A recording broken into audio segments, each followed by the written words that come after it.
there are three reasons that we should invest in employee well-being. Reason number one, let's be honest about it, money matters. And investing in employee well-being is good for the bottom line.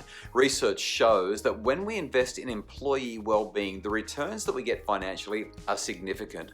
What we see is that staff feel more engaged, they feel happier to be at work, which means that productivity goes up. That's the first reason. The second reason is related to it. If staff are feeling good at work, it means you're paying less out in terms of compo, sick days, presenteeism when they show up and don't have anything to do because they feel so lousy. But the third reason I think is the one that matters most, as much as dollars matter. The third reason is this: when we invest in employee well-being, our staff feel like they matter. We're treating them like people because they are. But sometimes we can treat them like robots, like just the thing that gets the job done. Investing in employee well-being saves money, it improves productivity, but most of all, it helps people feel like you care about them, and that's when you get the very best out of your employees. Well, resilience means that we adapt positively to setbacks and difficult circumstances, and we avoid any maladaptive outcomes. So, of course, the answer is yes, but it really comes down to us and the way that we set up our teams, the way we set up our interactions, the way we help people to feel while they're at work. Now, when we create space, real space for resilient outcomes, that's when we see resilience at work. People need a few things so that that can happen. The first thing that they need is they need to have time and space to breathe and be mindful.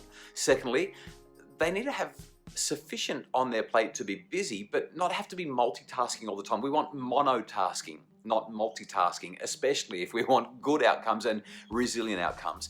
Third, we want to create a space that's safe and caring, a sense of psychological safety. You've probably heard that term a lot recently. The research shows this makes a tremendous difference for staff to feel resilient. And finally, I think what we're looking for is authenticity in our feedback so that people are receiving support and encouragement without us pretending that everything's great when it's not.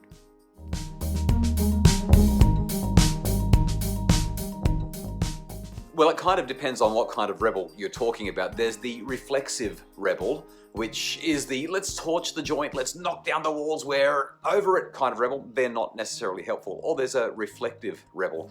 The reflective rebel perceives injustice or a challenge or something that's not quite right and says, we can do better, we need to fix this. Now, sometimes they do it clumsily, but the reflective rebel is exactly what you want. They're usually going to be more creative and trying to be ingenuitive.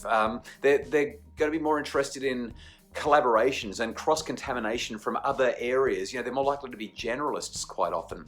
I think it's important that we remember that rebels are not usually troublemakers. They actually care more, and that's why they're so willing to fight.